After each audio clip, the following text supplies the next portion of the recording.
indocropcircles.com. Two American spies have just arrived at Sandoz Laboratories, one of the world's leading pharmaceutical factories. The mission: corner the market on the world's supply of a powerful new psychoactive drug.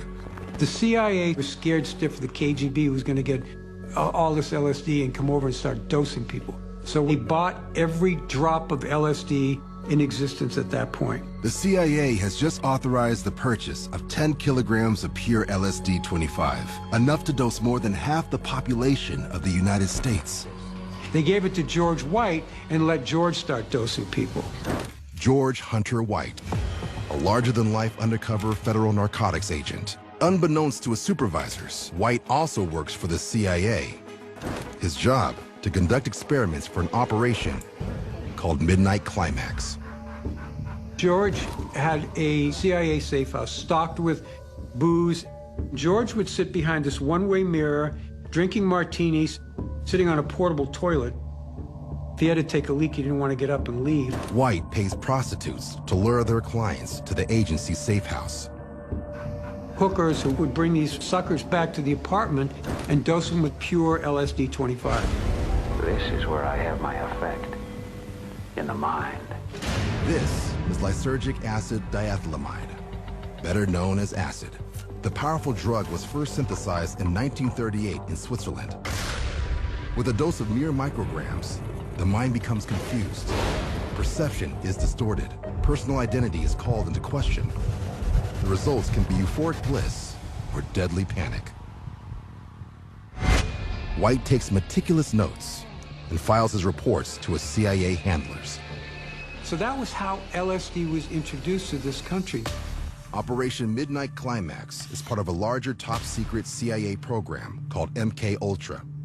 The goal: learn how to control and even reprogram people's minds.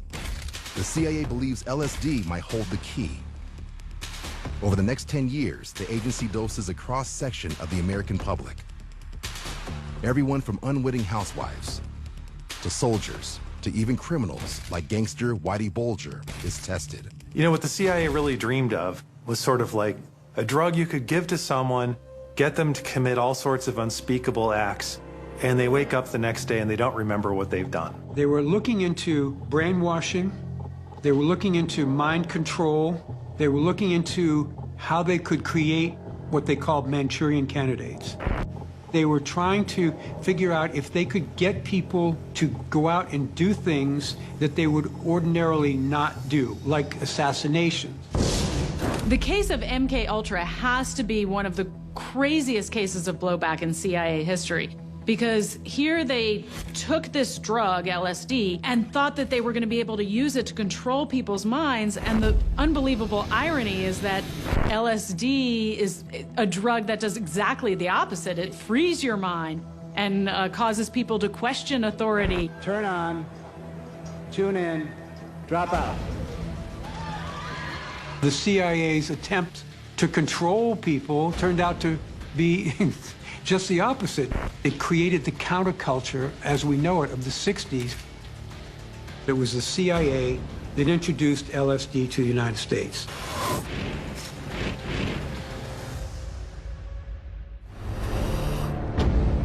In the wake of World War II, the U.S. government is engaged in a large number of secret medical experiments designed to help win the Cold War.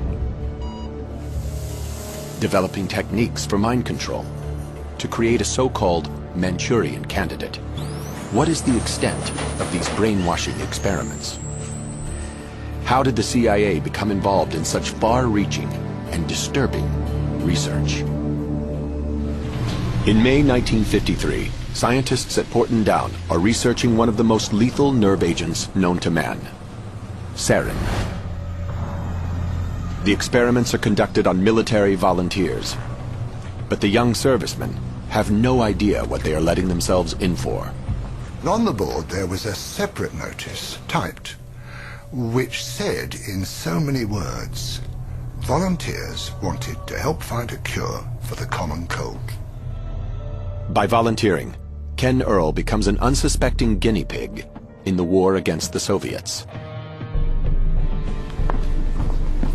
On May 4th, at Porton Down, he and 5 other Air Force men are led into a small room by 2 technicians. We were told by the 2 men to roll up the left sleeve. These 2 men then took 2 pieces of material and they taped them to our forearm.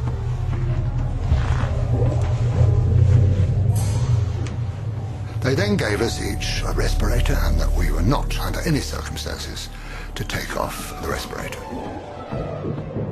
And the door was sealed behind us. It was very, very poky, a small building. And I found out since it was a gas chamber, which puts the fear of death into you, of course. This technician, with a vial and a pipette, went round each of us, and he dripped onto this piece of material 20 drops in 2 rows. The clear liquid is sarin nerve agent. It is quickly absorbed into the arm through the skin. The effects are immediate. I became absolutely claustrophobic. I didn't know what sheer terror there is in being trapped and not being able to breathe properly. You feel you can't breathe. I was sweating profusely. And I now, even today, have nightmares about it.